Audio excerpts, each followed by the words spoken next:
اللہ جب کسی سے ناراض ہوتا ہے رزق نہیں چھینتا، آب و دانا بند نہیں کرتا، سورج کو حکم نہیں کرتا کہ اس کے آنگن میں روشنی نہیں پھیلانی، چاند کو نہیں روکتا کہ تیری کرنیں اس کے ویڑے میں نہیں پڑنی چاہیے، بلکہ اللہ جب کسی سے ناراض ہوتا ہے سجدوں کی توفیق چھین لیتا ہے۔ سجدوں کی توفیق چھن گئی تو پھر سمجھو اللہ ناراض ہے، اللہ راضی نہیں ہے۔ اور اگر سجدوں کی توفیق نصیب ہو جائے، کسی نے واصف علی واصف مرحوم سے پوچھا تھا کہ کیسے ہمیں پتا چلے گا کہ ہماری نماز قبول ہو گئی ہے، تو انہوں نے کہا تھا ایک نماز کے بعد دوسری عطا ہو جائے تو سمجھ لو پہلی قبول ہو گئی ہے۔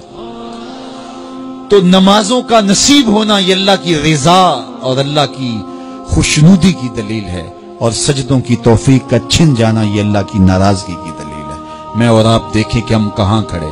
دیکھیے دولت تو کفار کو بھی ملتی ہے، اللہ دولت اسے بھی دیتا ہے جس سے راضی ہے، اسے بھی دیتا ہے جس سے نہیں راضی، لیکن سجدوں کی توفیق اسے ہی دیتا ہے جس پہ وہ راضی ہے۔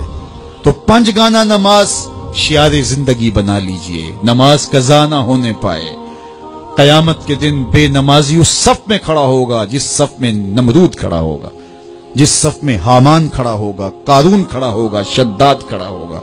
مجھے بتائیے ہم میں سے کوئی یہ گوارا کرتا ہے ہم اس صف میں کھڑے کر دیے جائیں جہاں دشمنان خدا کھڑے ہوں؟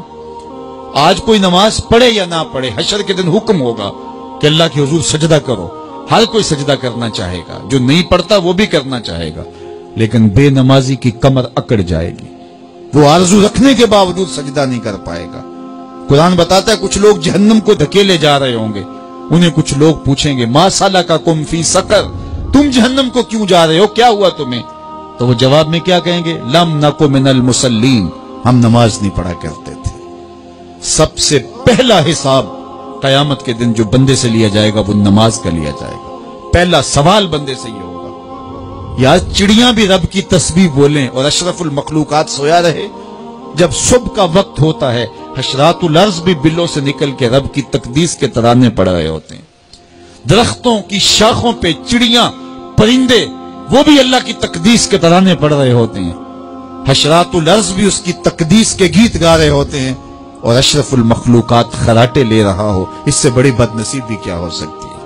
آئیے 5 گانا نماز شعار زندگی بنا لے۔ اس مجلس میں اگر کوئی بے نمازی ہے تو آج عزم مصمم کر کے یہاں سے لوٹے کہ آج کے بعد نماز نہیں چھوڑوں گا، اور اگر آپ 5 گانا نماز کی عادت رکھتے ہیں تو آپ کو مبارک ہو، لیکن یہ عزم کر کے جائیے اپنے گھروں میں، اپنے اعزاء و اقرباء اور اپنے دوستوں میں اس زور سے تلقین اور تاکید کریں گے نماز کی کہ وہ پکے نمازی بن جائیں گے۔ بندہ بندگی سے سجتا ہے، زندگی آمد برائے بندگی، زندگی بے بندگی شرمندگی۔ اگر زندگی میں بندگی نہیں تو زندگی کے پلے ہے کیا؟ علماء نے لکھا ہے کہ یہ سارے درخت حالت قیام میں ہیں، چوپائے حالت رکوع میں ہیں، مینڈک تشہد میں ہیں، اور حشرات الارض سجدے میں ہیں، اور انسان اشرف المخلوقات ہے۔ اس کی عبادت میں درختوں کا قیام بھی رکھا گیا، اور رکوع بھی رکھے گئے، اور سجدے بھی رکھے گئے، اور قعدے بھی رکھے گئے، اس لیے تاکہ اس کی عبادت تمام مخلوقات کی عبادات کی جامع بن جائے۔ لیکن اس کے باوجود اللہ کے حضور سجدہ ریز ہونا پسند نہ کرے تو بتائیے کیسے رحمتیں اس کے اوپر اتریں گی؟ خوش نصیب تو وہ ہیں جو 5 گانا نماز ادا کرنے کے بعد تہجد بھی قضا نہیں ہونے دیتے، سجدوں سے اللہ کے حضور حاضری پیش کرتے ہیں۔ سب سے زیادہ بندہ اللہ کے اس وقت قریب ہوتا ہے جب سجدے میں سر رکھا ہوا ہوتا ہے۔ انسان کے اشرف اعضاء اس کے سر میں ہیں، بولنے کی قوت زبان سر میں، دیکھنے کی قوت آنکھیں سر میں، سونگنے کی قوت ناک سر میں، چکھنے کی قوت زبان سر میں، سننے کی قوت کان سر میں، سوچنے کی قوت دماغ سر میں، اور سر مالک کے در پہ۔